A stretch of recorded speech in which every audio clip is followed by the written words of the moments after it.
કેશોદ પંથકમાં એક યુવતીનું અપહરણ થયા બાદ દુષ્કર્મની ફરિયાદ થતા પોલીસે આરોપીને ઝડપી પાડી ધોરણસરની કાર્યવાહી હાથ ધરી છે। કેશોદના ગ્રામ્ય પંથકની એક યુવતીનું અપહરણ કરી તેને જુદી જુદી જગ્યાએ લઈ જઈ દુષ્કર્મ આચરવાના કેસમાં પોલીસે ગુનો નોંધી એક શખ્સને ઝડપી પાડી તેની વિરુદ્ધ ધોરણસર કાર્યવાહી હાથ ધરી છે।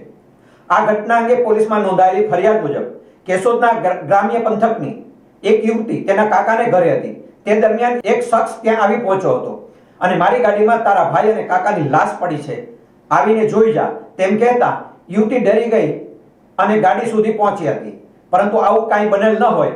દરમિયાન આ શખ્સ યુવતીને જબરજસ્તીથી ગાડીમાં બેસાડવા પ્રયત્ન કરતો હતો ત્યારે તુરંત યુવતીના કાકીએ દરમિયાનગીરી કરતા આ શખ્સે યુવતીના કાકીને ઝાપટ મારી દીધી હતી અને યુવતીનું ફિલ્મી ઢબે અપહરણ કરી સોનલધામ મઢડા પ્રવેશદ્વાર નજીક લઈ જઈ આ શખ્સે યુવતીના શેથામાં સિંદૂર ભરી ફોટા પણ પડાવ્યા હતા અને બાદમાં યુવતીના શખ્સ પંચાળામાં આવેલ તેના ઘરે લઈ ગયો હતો અને ત્યાંથી મેંદરડાના એક ફાર્મ હાઉસમાં લઈ જઈ યુવતી સાથે વારંવાર દુષ્કર્મ આચર્યું હતું।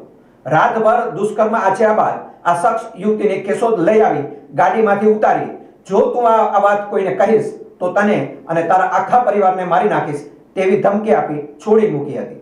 યુવતીએ પોલીસ મથકે પહોંચી ફરિયાદ નોંધાવતા પોલીસે પંચાળા ગામના રહીશ આરોપી ભરત ઉર્ફે ભૂરો કાંતિભાઈ ચાંચિયાને ઝડપી પાડી તેના વિરુદ્ધ ધોરણસર કાર્યવાહી હાથ ધરી છે।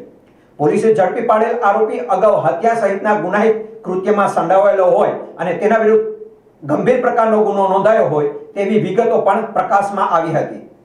પોલીસે અપહરણ અને દુષ્કર્મની આ ઘટનાને આરોપી વિરુદ્ધ સખ્ત કાર્યવાહી કરવા તપાસ હાથ ધરી છે। આજરોજ કેશોદ પોસ્ટે ખાતે એક અપહરણ સાથે બળાત્કારની ફરિયાદ રજીસ્ટર કરવામાં આવેલ છે, જેમાં ભોગ બનનાર તારીખ 18/2ના રોજ પોતાના કાકાને ત્યાં હતા ત્યારે આ કામનો આરોપી ભરત ઉર્ફે ભૂરો કાંતિભાઈ ચાંચિયાનાઓ ત્યાં ગયેલ અને કહેલ કે મારી ગાડીમાં તારા બહેની તથા તારા કાકાની લાશ પડી છે, આવીને જોઈ જા।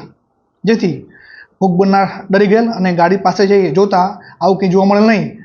દરમિયાન આ ભૂરો છે એ આ ભોગ બનનારને જબરદસ્તી પોતાની ગાડીમાં બેસાડતો હોય હાજર એમના કાકી દરમિયાનગીરી કરતા એમને પણ ઝાપટ મારેલ અને જબરદસ્તી કરી ભોગ બનનારને પોતાની ગાડીમાં બેસી અને નીકળી ગયેલ। બાદ એ ત્યાંથી મરડા સોનલધામમાં આવેલ, જ્યાં ગેટની બહાર એના માથામાં સિંદૂર પૂરેલ અને જેની ફોટોગ્રાફી કરેલ। બાદમાં ત્યાંથી આ ભોગ બનનાર લઈ પંચાળા પોતાના ઘરે આવેલ અને ત્યાંથી મેંદરા ખાતે એક ફાર્મ હાઉસમાં લઈ જઈ અને ત્યાં ભોગ બનનાર સાથે વારંવાર બદકામ કરેલ હતું। સવારમાં ભોગ બનનારને કેશોદ ખાતે આવી ઉતારી અને ધમકી આપેલ કે જો તું આ વાત કોઈને કહીશ તો તને અને તારા આખા પરિવારને જાનથી મારી નાખીશ વગેરે મતલબની ફરિયાદ આજ રોજ આ ગુના કામે દાખલ કરવામાં આવેલ છે। આરોપીની અટક કરવામાં આવી છે કે કેટલા આરોપી છે, શું છે? હા, બરાબર। આ ગુના કામે આ ભરતને હ્યુમન સોર્સિસ તેમજ ટેકનિકલની મદદથી અરેસ્ટ કરવામાં આવેલ છે। આ આરોપી છે અગાઉ કઈ ગુનામાં? હા, ક્રિમિનલ માનસિકતા ધરાવે છે। અગાઉ મર્ડર તેમજ 306 જેવા ગંભીર ગુનાઓમાં સંડોવાયેલો હતો। પરિવારમાં કોણ છે આરોપીના? એના પરિવારમાં એની એક મધર છે તથા 2 વાઇફ છે। હવે કેવી પ્રકારની કાર્યવાહી કરવાની? હવે આગળ તપાસ ચાલુ છે।